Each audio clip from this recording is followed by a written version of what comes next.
Hello नमस्कार दोस्तों, आज है हमारे पास टैब एसर का 1.8।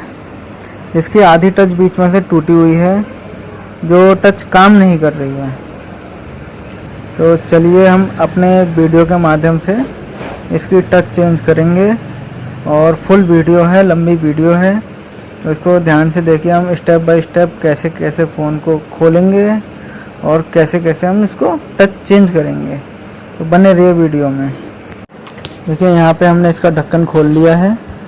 अब ढक्कन खोलने के बाद देखिए मैं कैसे कैसे इसको खोलता हूँ।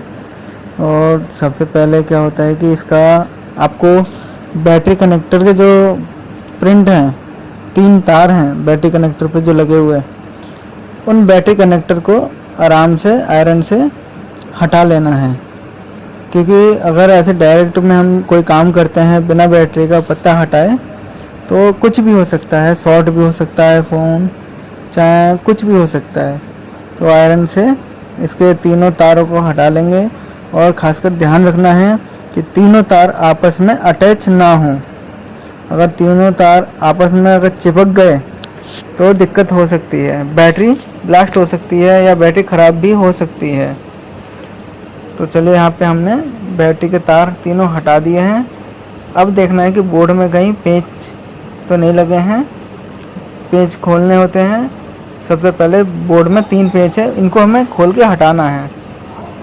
यहाँ पे हमने तीनों पेंच को खोल के हटा लिया है, ठीक है। अब इसके बाद इसको हमने सेपरेटर पे गर्म कर लिया है। क्योंकि कैमरा हमारा ऊपर रखा है, इसलिए हम कैमरा चारों तरफ नहीं कर सकते, इसीलिए हमने सेपरेटर पे गर्म करके इसको अब आराम से 11D का जो पत्ता होता है उससे भी आप इसका टच उतार सकते हैं। क्योंकि टच इसकी ज़्यादा हैवी नहीं होती है, इसकी टच आराम से उतर जाएगी।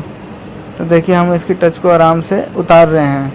और टच को उतारते समय जो इसका पत्ता होता है, हम 11D का पत्ता जो यूज कर रहे हैं उसको उसी हिसाब से अंदर डालना होता है कि डिस्प्ले तक ना पहुँचे। तो चलिए हम यहाँ पे हमने इसको आधा उतर चुका है, हल्का हल्का, अब पूरा उतारना है। और ये टच बिना ओसी वाली टच होती हैं, इसमें ओसी लगी हुई नहीं होती है, इसमें बिना ओसी की टच होती है। तो ये टच बहुत आराम से उतर जाएगी। देखिए यहाँ पे हमने टच इसकी बहुत आराम से उतार दी है। और ये टच का पत्ता होता है, यहाँ थोड़ी सी जगह दी होती है टच के पत्ते को निकालने के लिए। बाकी जो करेगा वो ध्यान दे सकता है कि पूरा बोर्ड भी बाहर निकाल सकता है या बिना बोर्ड निकाले ही ये टच चेंज कर सकता है। यहाँ पे मैंने बिना बोर्ड निकाले ही टच इसकी उतारी है। देखिए मैंने इसको बिना बोर्ड खोले ही इसकी टच उतार दी। अब टच बहुत सावधानी से नीचे डिस्प्ले पे चिपकी होती है, तो हम यहाँ पे हल्का सा फाल्कोन डालेंगे, हल्का सा, कि डिस्प्ले के अंदर ना जाए। चलिए यहाँ पे हमने फाल्कोन डाल दिया। अब इसकी डिस्प्ले हम टच डिस्प्ले से अलग कर रहे हैं, क्योंकि नीचे लेंस के पास चिपका होता है डिस्प्ले।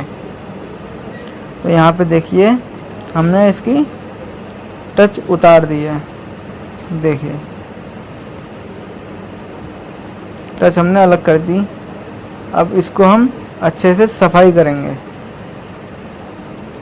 तो चलिए हम इसको फाल्कोन से अच्छे से सफाई करते हैं कि कोई डस्ट वगैरह, कोई दाग वगैरह ना रह जाए।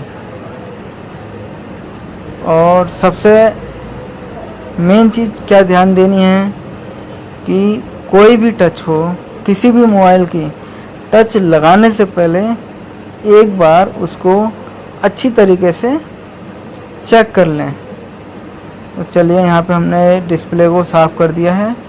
अब हम नई टच इसमें लगाकर चेक करेंगे। असेंबल नहीं करेंगे अभी, सिर्फ फ्रेम में लगाकर टच चेक करेंगे कि हमारी टच यहाँ पे अच्छे से प्रॉपर वर्क कर रही है या नहीं। तो चलिए देखिए यहाँ पे हम टच लगा रहे हैं और टच हमारे यहाँ प्रॉपर वर्क कर रही है कि नहीं, चेक करके ही हम इसको फिट करेंगे।